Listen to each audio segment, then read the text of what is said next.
next time they'd come, never wanting to be so powerless again. Then I'd tried talking to them. "Who are you?" I'd asked. "Why are you doing this? When am I going to be let go? Where's Agent Lane?" Lane. Special Agent Scott Lane of the Federal Bureau of Investigation, erstwhile supposed friend, then the man who'd betrayed and imprisoned me. He'd not shown his face since the night he'd helped them haul me away. He'd said it was for my own good. For my own good, my ass. The two people took my blood and my vitals, then departed, all without speaking to each other or to me. It was scary how accustomed I was to being a human pincushion. Actually, it was more than scary. It was terrifying. But if I thought too long and too hard about it, I ended up in a panic. That kind of fear was paralyzing. What was I going to do?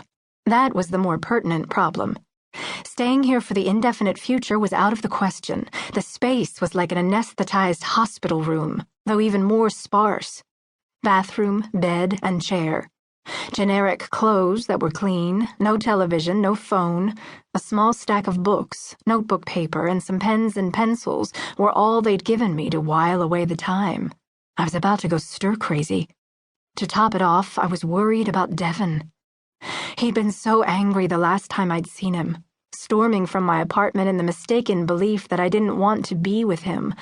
Mistaken because I'd had no choice but to lie to him since Vega had made it clear she would kill him before she'd let him escape her clutches. I missed him. I missed him so much there was an ever-present ache in my chest. Every time the door opened, I couldn't help hoping, no matter how far-fetched, that he'd enter my cell and rescue me from the hell I was living. Tears stung my eyes, but I blinked them back. They would not see me cry. And I had no doubt I was being monitored. A small camera in the corner of the ceiling kept an unblinking eye on me. What if it went on like this for longer? What if days turned into weeks and weeks into months? What would my friends and family think? I'd just disappeared. Would they think I was dead? Would anyone look for me? Would Devon ever return and see that I'd gone missing? He'd know something wasn't right. He'd know what to do. I couldn't help hoping, even if logically I knew that hope was futile.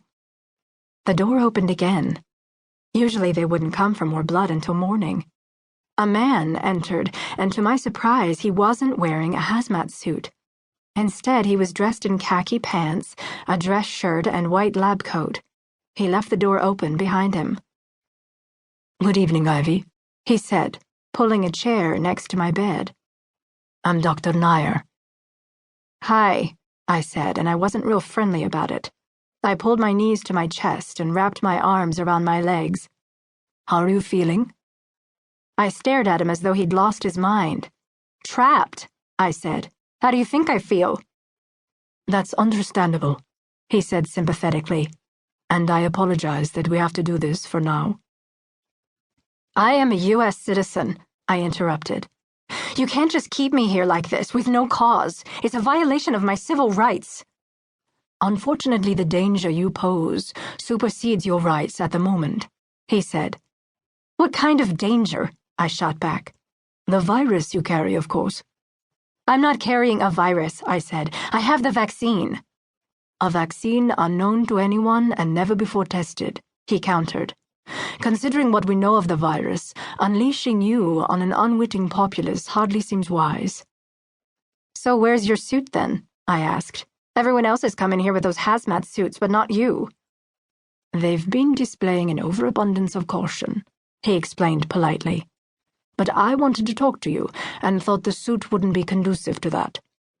"You want to get to know the lab rat?" If I'd hoped to break his calm with the jibe, I failed. The man seemed unflappable. "You're not a lab rat, Ivy," he said. "You're doing an incredible service to your fellow man. Perhaps you've seen firsthand what that virus can do to someone, perhaps you haven't." I remembered Anna, and how she'd looked. Blood pouring from her nose, lips, and eyes. It had been horrible, and I couldn't imagine how painful her death must have been. "But trust me when I say that it's an awful way to die," he continued. "The virus itself can only survive in the open air for a very short time,